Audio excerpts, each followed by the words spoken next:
আসসালামু আলাইকুম ওয়া রাহমাতুল্লাহি ওয়া বারাকাতুহু। আলহামদুলিল্লাহ, আলহামদুলিল্লাহি কাফা ওয়া সালামুন আলা ইবাদিহিল্লাযীনা ইসতাফা, আম্মা বা'দ।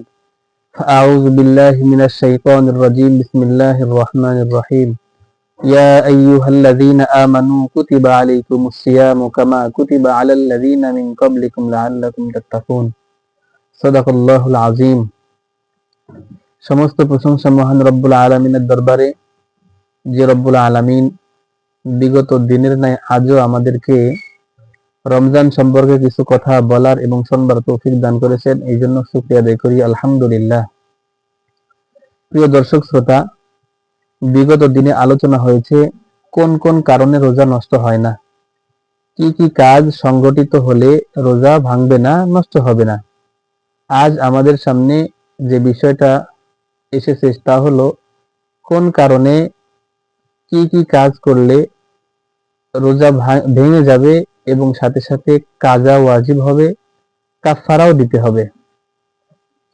প্রিয় দর্শক শ্রোতা, যে কোন কারণে রোজার কাফারা এবং কাজা ওয়াজিব হয়, এক নম্বর হলো কোনো ব্যক্তি রোজা রেখেছে, রোজা রাখার পরে ইচ্ছাকৃতভাবে কোনো কিছু আহার করলে তাহলে তার রোজা ভেঙে যাবে, সাথে সাথে কাজা করতে হবে ওই রোজার এবং কাফারাও দিতে হবে। অথবা যদি কেউ রোজা রাখার পরে ইচ্ছাকৃতভাবে কোনো কিছু পান করে, রোজাদার যদি ভক্ষণ করে, পান করে তাহলে তার রোজা ভেঙে যাবে। দ্বিতীয় কথা হলো রোজাদার যদি